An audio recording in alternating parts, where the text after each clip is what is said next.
दुर्योधन की तरफ देखा और सिर्फ मुस्कुरा दिया, सिर्फ मुस्कुरा दिया है। और बाद में दुर्योधन ने क्या मांगा, कहने लगा तुम्हारा क्या करेंगे, तुम तो गोपियों के साथ नाचते गाते रहे, ऐसा करो अपनी सेना दे दो। तो भगवान की मुस्कान में माया है।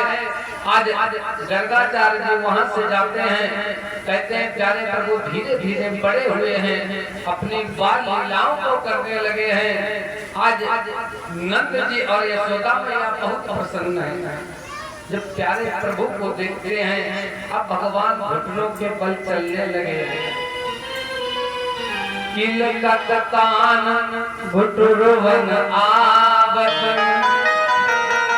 मणिमय कनक नंद के आंगन।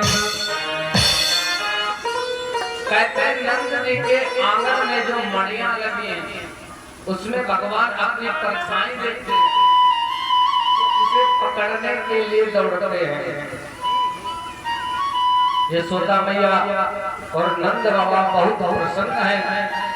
परीक्षित जी एक प्रश्न करते हैं कि हे भगवान एक बात बतलाओ, भगवान ने जन्म लिया देवकी के गर्भ से, लेकिन एक बाल लीला देखने का सौभाग्य यशोदा को क्यों प्राप्त हुआ, इसका कारण क्या है?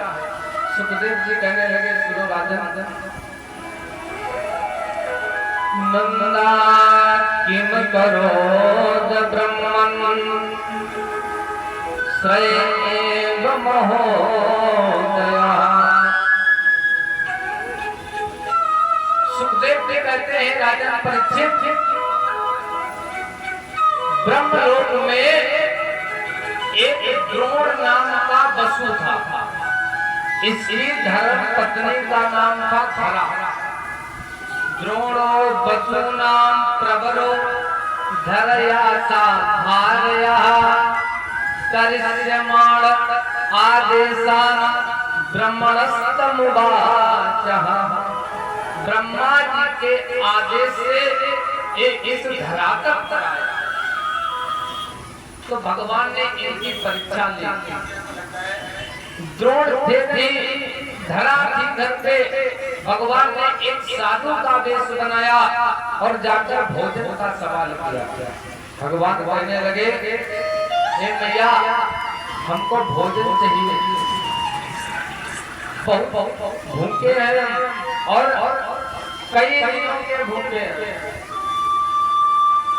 धरा देखा आपको भोजन मिलेगा। देखिए बहुत निर्धन थी, इसके पास धन नहीं था।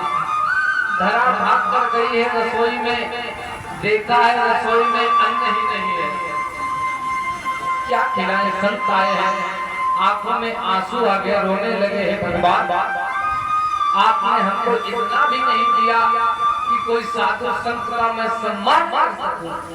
तो भागकर एक वैश्य की दुकान पर गई है और अन्न मांगा है, लेकिन उसने नहीं दिया। उसने कुदृष्टि से देखा इसको, तो धरा ने अपने स्तन काट दिए हैं, उसके तराजू पे रख दिए। वो बेचारा डर गया, उसने अन्न दे दिया है। धरा ने आकर भोजन बनाया है और जैसे ही संत भगवान को दिया है, लेकिन वो रक्त बह रहा है।